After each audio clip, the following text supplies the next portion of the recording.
আনন্দপুরের অগ্নিকাণ্ড বড়সড় রাজনীতির ইস্যু হয়ে গিয়েছে, যেখানে অমিত শাহর মুখেও সেই আনন্দপুর কাণ্ড আজ বাংলায় এসে সেই আগুনে যেন ঘৃতাহুতি দিলেন কেন্দ্রীয় স্বরাষ্ট্রমন্ত্রী অমিত শাহ।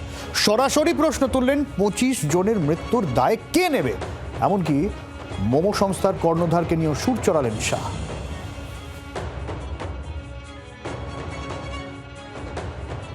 ये जो अग्निकांड हुआ है ये कोई एक्सीडेंट नहीं है।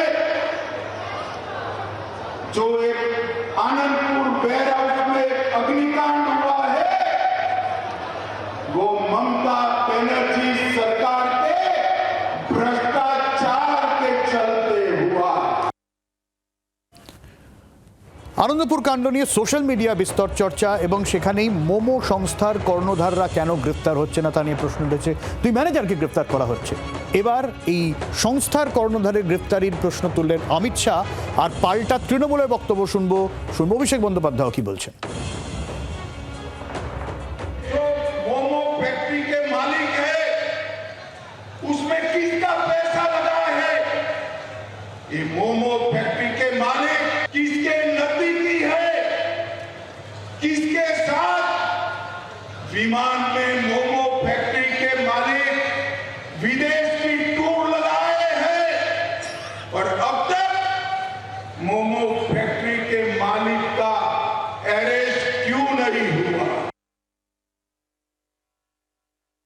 বলছেন যে আনন্দপুরে যে ঘটনা ঘটেছে তার জন্য মমতা বন্দ্যোপাধ্যায় দায়ী, এক মাস আগে গোয়ায় যে ঘটনা ঘটেছে তার জন্য তাহলে নরেন্দ্র মোদী দায়ী।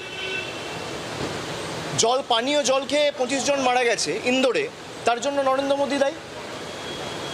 একটা দুর্ভাগ্যজনক ঘটনাকে নিয়ে একটা মানুষ কত নিচে নামতে পারে যে এই জিনিসগুলোকে নিয়ে রাজনীতি করছে। গুজরাটে বা মহারাষ্ট্রে ব্রিজ ভেঙে পড়লে যে যে কোম্পানি ব্রিজ করছে তাদের মালিককে কেন গ্রেপ্তার করেননি আপনি? ব্রিজ করতে গিয়ে যে ব্রিজ ভেঙে পড়লো, কয়েকশো লোক মারা গেল, তখন সেই কনস্ট্রাকশন কোম্পানির মালিকদের কেন আপনারা বাঁচিয়ে দিয়েছিলেন? তারা কয়েকশো কোটি টাকা এই ইলেকশন ফান্ডে দিয়েছিলেন। আপনারা নিজেরা একবার আয়নার সামনে দাঁড়াবেন অমিতবাবু। সবথেকে ভ্রষ্টাচারী পার্টি ভারতবর্ষের মধ্যে হচ্ছে বিজেপি।